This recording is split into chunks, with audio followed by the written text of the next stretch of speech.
So problem number 9.6 और 9.8 दोनों ही साथ में करेंगे हम लोग। सबसे पहले 9.7 वो क्या कहता है कि हम आईयूपैक नेम बताने, मतलब आईयूपीएसी नेम बताने, ये इन 4 कंपाउंड के। और जो 8th प्रॉब्लम है उसमें बताने सिग्मा और पाई बॉन्ड। ठीक है, आसान है, कोई दिक्कत वाली बात नहीं।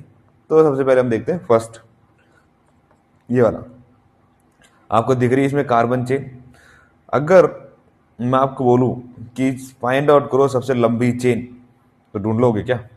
नहीं ढूंढ पाओगे। तो देखो इधर जरा, हमारा एक सी एच है, ये जो वो ग्रुप दिख रहा है ये वाला, इसको अगर मैं ओपन करूँ इस ब्रैकेट को, तो मिल जाएगा मुझे यहाँ पे एक CH2, सॉरी CH3, और एक और ऐसे CH3। ठीक है, उसके बाद हमारा नॉर्मल कार्बन है CH double bond CH CH2, then CH double bond CH CH and CH3, and यहाँ पे C2H5 है, इसको मैं लिख सकता हूँ CH2 CH3। जो ये आपका ओवरऑल कंपाउंड है, मैं अगर से प्रॉपरली ओपन कर दूँ तो। और याद रखना, जब भी आप एक पेरेंट चेन फाइंड आउट करोगे उसके अंदर आपके डबल बॉन्ड आने चाहिए। ठीक है, डबल बॉन्ड उसी के अंदर होने चाहिए मोस्ट ऑफ द केसेस। जिस केस में नहीं होना चाहिए, अगर उससे रिलेटेड क्वेश्चन आए तो बताऊंगा मैं। ठीक है, वो भी करेंगे हम लोग। पर यहाँ देखो जरा ध्यान से, इसमें अगर मैं सबसे लंबी चेन ढूंढना चाहूँ तो आपको कहीं ना कहीं ये वाली दिख रही होगी, ये सबसे लंबी चेन यही लग रही है मेरे को, करेक्ट? ठीक है, अब देखो जरा कहाँ से मैं नंबरिंग काउंट चालू करनी है। ठीक है, कहाँ से मुझे नंबरिंग चालू करनी है ये भी आपको देखना है और समझना है बहुत अच्छे तरीके से। ठीक है, देखो जरा, अगर मैं लेफ्ट साइड इस साइड से चालू करता हूँ, 1 2 3, मेरा जो डबल बॉन्ड आ रहा है वो तीसरे नंबर पे आ रहा है। यहाँ से 1 2 3 4, यहाँ से चौथे नंबर पे आ रहा है।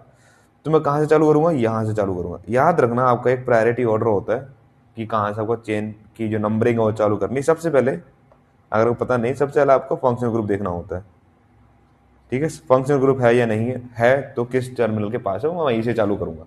अगर दो है तो आपको देखना पड़ेगा कि कौन से ज्यादा प्रायोरिटी का ऑर्डर है। ठीक है, प्रायोरिटी ऑर्डर आपको चेक करना पड़ेगा। अगर फंक्शनल ग्रुप नहीं है तो आपको देखना होगा डबल बॉन्ड या फिर ट्रिपल बॉन्ड। मैं दोनों के साथ में नहीं कह रहा हूँ, उसका अलग मेथड है ढूंढने का। अगर डबल बॉन्ड है सिर्फ, अगर या ट्रिपल बॉन्ड है सिर्फ, तो फिर वहां से चालू करनी है। ठीक है, जो नियरेस्ट टर्मिनल होगा वहां से चालू करनी है। अगर ये भी नहीं है, ठीक है, फिर क्या करना है? फिर आपको देखना फिर देखना आपको number of carbon in substitution in alkyl group. Okay, जो अल्काइल ग्रुप है, मीन जो ब्रांच वाले जो कार्बोनिल है उसको हम अल्काइल ग्रुप कहते हैं, राइट? सब्सटीट्यूएंट को हम अल्काइल ग्रुप कहते हैं, जो हाइड्रोकार्बन सब्सटीट्यूएंट होते हैं। For example this one methyl है, ये भी हमारा क्या है? मिथाइल है। अगर यहाँ पे एक CH3 और होता तो मैं कह देता जैसे ethyl, like that way. Okay, now इसके बाद जो लीस्ट प्रायोरिटी देते हैं हम लोग इसको कहते हैं नंबर ऑफ सब्सटीट्यूएंट। में कितने नंबर ऑफ सब्सटीट्यूएंट लगे पड़े, एक लगा हुआ है, दो लगा हुआ है, तीन लगा हुआ है, चार लगा हुआ है। ठीक है, नंबर ऑफ कार्बन अलग चीज है इन अल्काइल ग्रुप, और नंबर ऑफ सब्सटीट्यूएंट अलग चीज है। Number of substituent mean number of branches, number of carbon means जो अल्काइल ग्रुप है उसके अंदर कितने नंबर ऑफ कार्बन। ठीक है, ये आपका प्रायोरिटी ऑर्डर होता है। यहाँ पे फंक्शनल ग्रुप नहीं है तो मैं डबल बॉन्ड देखूंगा, डबल बॉन्ड है इसमें तो मैं देखूंगा कौन से टर्मिनल के पास हो, इस टर्मिनल के पास है। ठीक है, 1 2 3 1 2 3 4, तो यहाँ से चालू करेंगे। फिर से मैं नंबरिंग कर देता हूँ, 1 2 3 4 5 6 7 8 9 10, टोटल मेरे पास 10 कार्बन है। तो रूट वर्ड हो गया डेक, रूट वर्ड क्या हो गया? डेक। ओके, स्मॉल से लिख देता हूँ डेक। नाउ अब इसमें देखो कौन कौन से आपके ब्रांचेज है, एक ये होगी एक ये होगी, दो ब्रांचेज होंगे, राइट? और दोनों ही मिथाइल है, एक 2 पे एक 8 पे है। तो मैं इसे लिख दूंगा 2 8 डाई मिथाइल। आसान है ना? अब डेक है जहाँ पे आपको सारे सिंगल सिंगल बॉन्ड है, पर आपको दिख रहा होगा यहाँ पे डबल बॉन्ड भी है। ये और ये दो डबल बॉन्ड है। तो मैं क्या करूँगा, यहाँ डेक लिखूंगा और फिर यहाँ पे लिख दूंगा ऐसे, एक तीसरे कार्बन पे है और एक किस पे है? एक छठे कार्बन पे है, राइट? एक तीसरे पे एक छठे पे, तो 3 6 डाई ईन, इस तरीके से लिख दूंगा मैं। ठीक है, यहाँ पे मैं डेक लिख सकता हूँ, DACA। ओके, और उसका जो NE है, जो NE ग्रुप है उसको मैं रिप्लेस कर दूंगा ENE से। तो ये आपका हो गया क्या? फर्स्ट ग्रुप की नेमिंग, करेक्ट? यहाँ तक आई डोंट थिंक कोई कंफ्यूजन होगी आपको, यहाँ तक सबको स्मूथ जा रहा होगा। अब इसी तरीके से आप दूसरा देखो, दूसरे में क्या है। दूसरे में देखोगे तो यहाँ पे डबल बाउंडेड ही आपको सारे दिख रहे हैं, राइट, सारे डबल बाउंडेड है। इसको मैं यहीं पे कर देता हूँ, देखो जरा ध्यान से, ठीक है। 1 2 3 4 5 6 7 8, 8 कार्बन है तो रूट वर्ड हो गया हमारा ऑक्ट, ठीक है। कोई ब्रांचेस नहीं है, कोई दिक्कत नहीं है, ठीक है। उसके बाद अब मुझे डबल बॉन्ड को लगवाना है, ठीक है। डबल बॉन्ड को भी दिखाना है मुझे कि डबल बॉन्ड कहाँ कहाँ पे, तुम्हारे कितने, एक पहले कार्बन पे है, ठीक है, फर्स्ट कार्बन पे है, फिर तीसरे कार्बन पे है, फिर पांचवें कार्बन पे है, ठीक है, फिर मेरा सातवें कार्बन पे है। कितने हो गए टोटल मेरे, 4 हो गए। तो मैं लिखूंगा टेट्रा, क्या लिखूंगा, टेट्रा, टेट्रा मीन्स 4। वेट, इसको मैं लॉक कर देता हूँ फोटो का, पहले लॉक का सिस्टम कहाँ है, वेट वेट, ऐसे लॉक नाउ। देखो जरा 1357 मीन्स 4 है, 4 हमारे डबल बॉन्ड है, तो मैं इसे लिखूंगा टेट्रा। ये चीज आपको आनी चाहिए, टेट्रा इन ऑक्ट 1357 टेट्रा इन, ठीक है। कई जगह होगा ऑक्टा ऐसे लिख जाएगा, मतलब दोनों ही सही है आई थिंक। अगर आप ऑक्टा लिख दो तो भी ठीक है, ऑक्ट ई एन ई लिख दोगे तो भी ठीक है, कोई गलत बात नहीं है, कुछ गलत नहीं है उसमें, ठीक है। तो ये आपका हो गया सेकंड का आंसर। नाउ आपको कहीं कहीं पे जगहों पे इसका आंसर इस तरीके से भी दिखेगा, 1357 ऑक्टा टेट्राइन, इस तरीके से भी दिखेगा, दोनों ही सही है, दोनों ही तरीके से लिख सकते हो, दोनों में ही कोई गलती नहीं है, दोनों ही सही तरीके हैं लिखने के, ठीक है। अब ये वाला देखो जरा, जो तीसरा है उसका मैं यहाँ बना देता हूँ डायग्राम, स्ट्रक्चर यहाँ बना देते हैं अच्छे से ताकि समझ में आए, ठीक है। CH2 समझ गए, डबल बॉन्ड, इस कार्बन के साथ मेरे 2 प्रोपाइल ग्रुप लगे हुए हैं, ध्यान से देखोगे, ये ब्रैकेट है ना यहाँ पे, ये ब्रैकेट ये बताता है कि ये जो ये कार्बन है इसका 2 प्रोपाइल ग्रुप अटैच है। तो ये मैं यहाँ पे लगा देता हूँ CH2 CH2 CH3, एक मैं नीचे लगा देता हूँ 2 CH2 CH3। नाउ देखो, अगर आप देखोगे सबसे लंबी चेन, तो लंबी चेन तो ये आएगी, बट मैंने क्या कहा था कि डबल बॉन्ड का वो छोड़ना है, डबल बॉन्ड आपके साथ होना चाहिए, डबल बॉन्ड को हम नहीं छोड़ सकते, डबल बॉन्ड आपके साथ ही होना चाहिए, आपकी पेरेंट चेन के अंदर होना चाहिए। तो सबसे लंबी चेन क्या बनती है, यही बनती है 1 2 3 4 5। बोलोगे नहीं नहीं सर नीचे देख लो जरा एक बार, तो मैं नीचे देखूंगा तो भी 5 ही होगी, देख लो 1 2 3 4 5, तो यही ले लो यार, स्ट्रेट ले लो, स्ट्रेट लोगे तो क्या थोड़ा इजी हो जाता है, और कुछ नहीं है, दोनों से सेम आंसर आएगा, कुछ फर्क नहीं आएगा आंसर में, ठीक है। तो अब काउंटिंग कहाँ से चलोगी, ऑफकोर्स जहाँ से डबल हमारा पास है, तो 1 2 3 4 5। अब आपको देखोगे तो हमारी एक ब्रांच है इधर, ये वाली, राइट, ये हमारी ब्रांच है, तो इसमें लिखूंगा मैं 2 प्रोपाइल, 2 प्रोपाइल, 5 कार्बन है, पेंट, ओके। फर्स्ट बॉन्ड पे ही मेरा डबल बॉन्ड है, फर्स्ट पे ही मेरा डबल बॉन्ड है, ठीक है। तो मैं इसे लिख सकता हूँ पेंटीन। कई चाह रहे होंगे नहीं नहीं पेंटीन क्यों, कहीं मेरी बुक में तो कुछ और लिखा हुआ, क्योंकि तुम्हारी बुक में लिखा हुआ है ये, दोनों ही एक बात है, कोई फर्क नहीं है, ठीक है। अगर फर्स्ट कार्बन पे आपका फंक्शनल ग्रुप भी लगाओ, फर्स्ट कार्बन पे आपका डबल बॉन्ड लगाओ, ट्रिपल बॉन्ड लगाओ, तो 1 मेंशन करो मत करो एक ही बात है, कोई फर्क नहीं पड़ेगा उससे, सेम ही आंसर है, ठीक है। कई लोग बोल रहे हैं नहीं नहीं सर मेरी बुक में तो ये आंसर है,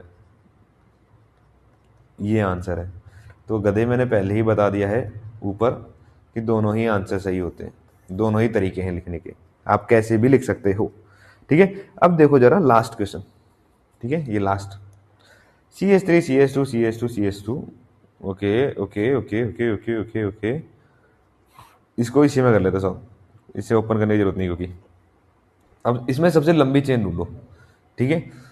सबसे लंबी चेन जो मैं देख सकता हूँ इसमें, जो मुझे सीधी सीधी दिख रही है, सीधी सीधी, क्या है वो, ये है कुछ कुछ ये दिख रही है मेरे को लंबी वाली चेन, देखो आपको दिख रही है, दिख रही, मुझे तो यही दिख रही है, आप लोगों को क्या दिख रही है बताओ, दिख रही है ना यही। तो अब देखो जरा इसके कर लेते हैं काउंटिंग, कहाँ से चालू करूँ मैं, यहाँ से करूँ या यहाँ से करूँ। कई लोग बोल देंगे सर जी ये भी तो हो सकता है, अरे भाई एक ही बात है, मैं ये लूँ या ये लूँ, कुछ फर्क नहीं पड़ रहा, ठीक है ना। कहाँ से चालू करूँ मैं नंबरिंग, यहाँ से चालू करूँ या यहाँ से चालू करूँ, या यहाँ से करूँ, एक ही बात है, कोई फर्क नहीं है, यहाँ से मैं ये दोनों ले रहा हूँ, ठीक है। यहाँ से काउंट करो, मेरे पास एक ही यहाँ पे दिख रहा है जो मैंने प्रायोरिटी ऑर्डर लिखा है, functional group with double bond, then number of carbon atoms in alkyl group और देन नंबर ऑफ सब्स्टिट्यूएंट। मैं जो देख सकता हूँ डबल बॉन्ड इधर है, ठीक है, फंक्शनल ग्रुप तो है नहीं, तो यहाँ से काउंट करता हूँ 1 2 3 4 5 6, सिक्स कार्बन पा रहा है, राइट। यहाँ से चालू करो 1 2 3 4, चौथे कार्बन पा रहा है, तो कहाँ से पास हुआ डबल बॉन्ड, इस कार्बन के पास हुआ, राइट। तो यहीं से चालू करूंगा नंबरिंग में 1 2 3 4 5 6 7 8 9 10, कितने कार्बन हो गए पेरेंट चेन में, 10 कार्बन, तो डेक। ना देखो जरा कि कितने कितने आपके ब्रांचेज है, एक ये ब्रांच है, एक ये ब्रांच है और एक ये ब्रांच है, राइट।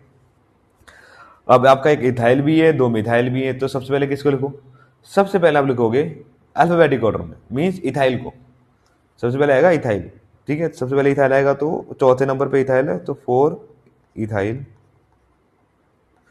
अब उसके बाद मेरे दो मिथाइल है, एक दूसरे नंबर पे एक छठे नंबर पे है, तो मैं लिखूंगा 2 6 डाइमिथाइल, समझ रहे हो ना। अब इसके बाद मेरी पूरी पेरेंट चेन का नाम आ जाएगा जो मेरी कितनी 10 कार्बन की, सो डेक। ओके, नाउ मेरा चौथे कार्बन पे डबल बॉन्ड है, सो 4 इन, समझ गए, आसान है, कोई दिक्कत नहीं है। आपको बस पेरेंट चेंज ढूंढनी आनी चाहिए और नंबरिंग कहाँ से करनी चाहिए वो पता होना चाहिए, आप आसानी से बता दोगे, कोई दिक्कत नहीं आएगी। अब जी क्वेश्चन नंबर 8 था, इसमें क्या पूछा है, इसने इसने पूछा है कि नंबर ऑफ सिग्मा वन और पाई बॉन्ड बताने। आई थिंक ये तो आप खुद ही कर लोगे, number of sigma one pi bond बताने आसान है, पाई बॉन्ड बता दो तो सिग्मा वन खुद ही काउंट करो यार। स्ट्रक्चर बना लोगे तो एक कार्बन के पास 4 सिग्मा बॉन्ड है, देख लो इस हिसाब से, ठीक है। डबल बॉन्ड अगर पहले की बात करोगे तो इसमें 2 ही है, इसमें 1 2 3 4, हाँ इसमें 4 है, राइट, इसमें एक ही है, इसमें भी एक ही है, तो ये आपके डबल बॉन्ड हो गए, ठीक है। सिग्मा बॉन्ड में सिंगल सिंगल बॉन्ड है, ये आप खुद ही निकाल लो, ठीक है। आपको बता देता हूँ मैं, पहले स्ट्रक्चर जो होगा उसके अंदर आएंगे 33, जो सेकंड स्ट्रक्चर होगा उसमें आएंगे 17, और जो थर्ड स्ट्रक्चर होगा उसमें आएगा 23, और जो लास्ट वाला है, ठीक है, उसके अंदर आएंगे 41, ठीक है। सबसे बढ़िया तरीका बता देता हूँ आपको मैं, सबसे बढ़िया तरीका बता देता हूँ, आप पहले इन दो कार्बन को छोड़ दो बस, ठीक है, इन दो कार्बन को छोड़ दो, बाकी कार्बन देखो सारे सिंगल सिंगल बॉन्ड है, देख सकते हो ध्यान से, कितने काउंट कर लो जरा, कितने कार्बन, 1 2 3 4 5 6 7 8 9 10 11 12, 12 कार्बन, राइट। सो कर दो आप, एक कार्बन 4 सिग्मा बॉन्ड आता है, तो 12 कार्बन कितने बनाएंगे, 12 इंटू 4 कितना हो जाए, 4 इंटू 2 8, 4 1 जा 4, 4 1 जा 4, वेट कुछ गलती कर दी हमने तो लग रहा है, एक बार देख लो क्या पूछा है इसने, number sigma number bond 4 two 4, wait wait 1 2 3 4 5 6 7 8 9 10 11 12, 12 ही है तो 12 ही, एक दो हो जाएगा, काउंट कर लेते हैं 1 2 3 4 5 6 7 8 9 10 11 12 13 14 15 16 17 18 19 20 21 22 23 24 25 26 27 28 29 30 31 32 33 34 35 36 37 38, okay okay okay okay, wait wait wait, कहाँ गलती हो रही, समझ गया समझ गया समझ गया समझ गया। सो जो ये 48 आया ना, जो ये 48 आया ना, उसमें से माइनस करो कितना, 1 2 3 4 5 6 6 7, ओके 7 माइनस कर दो जरा, इसमें से 7 माइनस करोगे तो 41 आ जाएगा, जो कि मैंने बोला था।